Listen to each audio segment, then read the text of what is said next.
There are athletes, and then there are gods among men. One man, one legend, changed not only basketball, but the global sports landscape forever. And despite what today's fans tweet from their couches, his throne has never truly been challenged. Michael Jeffrey Jordan, the greatest of all time, undisputed, unmatched, unreachable. Before the endorsements, before the 6 rings, there was a boy from Wilmington, North Carolina, cut from his high school team, ignored by the basketball elite. He didn't cry to the media. He didn't build super teams. He built a legacy. Jordan didn't need a head start. He earned every inch. By the time he stepped onto an NBA court in 1984, the league had no idea what was coming, but they would learn. Oh, they would learn. LeBron fans love to talk about longevity, but 15 seasons of efficiency will never eclipse 10 seasons of absolute dominance. Jordan led the league in scoring 10 times, not because he had to score, because he couldn't be stopped. He didn't pad stats, he took souls. And unlike some, he never needed to pass Kareem to prove a point. He proved it every night. Jordan was the game, while others cherry-pick highlights of blocked shots from chase downs. Jordan won Defensive Player of the Year as a guard. Not a center, not a power forward, a guard. First team, all defense 9 times. He didn't need to save his energy on defense because he wasn't load managing. 6 times, Michael Jordan reached the NBA Finals. 6 times, he walked away with a trophy. 6 Finals MVPs, 0 defeats. Let's say it louder for the stat chasers in the back. Not a single loss on the biggest stage. No collapses, no finals meltdowns, no cramping up when the lights were brightest. While others stacked numbers in meaningless games, Jordan shined when it mattered most. That final play versus the Pacers in '98 wasn't just iconic. It was the exclamation mark on an era of dominance. They call him 6-0. We call him perfect. In today's era, rings aren't earned, they're assembled. Stat padding has become the new measure of greatness. Longevity is praised more than legacy. They say LeBron has more points.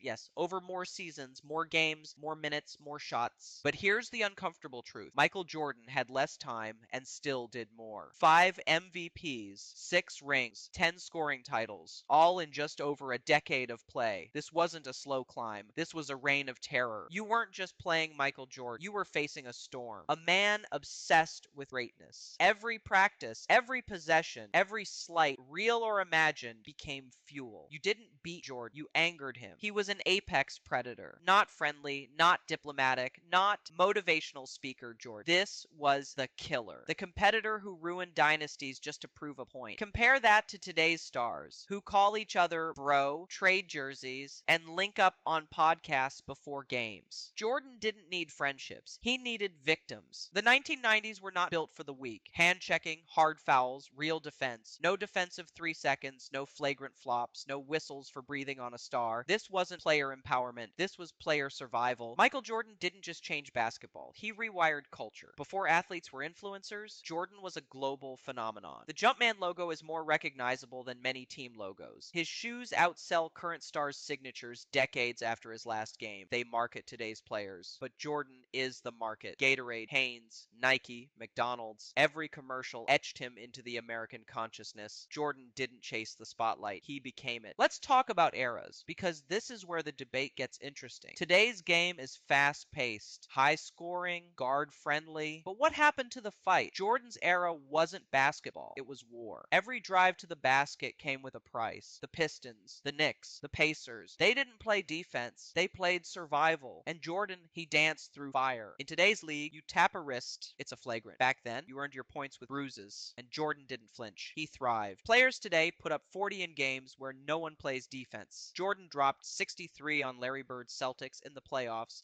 and Bird called him God disguised as Michael Jordan. Ask yourself, what would Jordan do in today's NBA with space, rules, and rest days? He wouldn't average 30. He'd average 40, effortlessly. You'll hear the narrative, rings aren't everything. Of course they say that, when their favorite player has 4 wins and 6 losses in the finals. Jordan didn't just collect rings. He conquered the sport. There were no excuses. No, this teammate was injured. No, we didn't have enough help, just results. Every time Jordan got to the finals, he ended it with dominance, with poise, with perfection. 6 rings, 6 MVPs, no game 7s, no super team lifelines, no switching franchises until one clicked. He wasn't ring chasing. He was the ring. LeBron's the most all-around player ever. They love to say it. Sounds great on a meme, but here's what they won't tell you.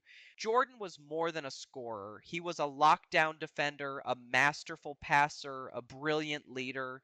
He just didn't need to stuff stats. He played the game to win, not to fill box scores. Today's fans act like triple doubles are the holy grail. Jordan never chased them because he was too busy winning. And if you really want all around, try this. Scoring title leader, defensive player of the year, MVP, finals MVP, first team All NBA and All Defense in the same year. LeBron's decent, Jordan's complete. LeBron fans love numbers. They worship milestones. But there's one thing they can't measure: killer instinct. Jordan didn't just want to win, he wanted to break you. Trash talk wasn't a strategy, it was a warning. He humiliated players into retirement. He bullied all-stars. He turned MVPs into side characters. While today's stars hold hands at All-Star Weekend, Jordan was plotting to destroy you the moment the whistle blew. He wasn't looking to be popular, he was looking to be unforgettable. And that can't be replicated. We live in an era where leadership is defined by tweets and group chats. But Jordan's leadership, it was forged in pressure. It was earned in battle. It wasn't always nice, it wasn't always politically correct, but it worked. Ask his teammates, not the ones who wanted hugs, the ones who wanted championships. Steve Kerr took a punch in practice, then thanked Jordan because it made him tougher. That's leadership. That's greatness. Not taking nights off, not cryptic tweets, not subtle shade. Jordan didn't send messages. He delivered them. They'll tell you the competition is better now. Really? Name the dynasties. In Jordan's time, the league was full of Hall of Famers, none of whom could stop him. Barkley, Ewing, Malone, Stockton, Miller, Peyton, Kemp, legends, all denied by one man. Now, you win a ring and it sparks a parade of debates. Jordan beat real teams, tough teams, teams that didn't rely on spacing and three-point barrages to hide their flaws. Today's game is easier, and Jordan would have made it look effortless. Let's be honest, the only reason this debate even exists is media monetization. Every time they say LeBron versus Jordan, views go up, clicks increase, ad revenue spikes. But deep down, they know. There's a reason ESPN keeps airing The Last Dance. There's a reason shoe sales still favor the Jumpman. There's a reason LeBron's biggest moments always get compared to Jordan's. Because Jordan isn't just the GOAT, he's the measuring stick. And that's not changing, no matter how loud the algorithm screams. Jordan didn't cling to greatness. He walked away twice, and both times he left the game as the best player on the planet. He retired after a three-peat, then came back and did it again. No farewell parade, no King's Tour, just results. How many legends can say their last real play was a game-winning shot for a championship? Jordan didn't fade. He vanished at the top. That's not ego, that's legacy. Every generation has its star, but every star is measured by one man. Is he the next Jordan? How would Jordan do in today's game? Would Jordan have beaten this team? Because deep down, everyone knows the game revolves around a ghost in red and black, a ghost who never lost, never compromised, never settled. You can rewrite stats, you can debate legacy, but you can't replace what Jordan did because it's unrepeatable. Some athletes spend their careers seeking validation, social media praise, GOAT debates on talk shows, fan polls, legacy tweets, a constant public need to be crowned. Michael Jordan, he never asked for it, because when you're truly the greatest, you don't have to. He didn't call himself the GOAT. He made everyone else do it for him. No passive-aggressive Instagram captions, no subtweets, no "I'm chasing a ghost" speeches and documentaries he produced himself. Jordan let the game speak, and the game never stopped talking. Meanwhile, some athletes seem to obsess over their place in history. They jump from team to team, manufacturing legacies like brand partnerships. They campaign for greatness. They narrate their own mythos, as if repetition might someday make it true. But here's the truth. If you're really the GOAT, you don't need to remind us. We can't forget you. Jordan's greatness didn't come from a PR team. It came from dominance, silence, poise, power. He left the game and never had to beg for attention, because his highlight highlights live forever. His image endures. And his legacy? It never needed defending. Because Michael Jordan was never looking up at anyone. He was always, and still is, at the top. In 2025, we are still debating a man who hasn't played a meaningful game in 20 plus years. Let that sink in. You don't need new highlights. You don't need new jerseys. Jordan's legacy doesn't fade, it grows. The newer the players, the brighter the past shines. Because they'll never touch what he did. Not in impact, not in fear, not in championships, not in aura. He's not in the conversation. He is the conversation. And when it's all said and done, we won't be asking, was he the best? We'll be asking, why did we ever think anyone else had a shot?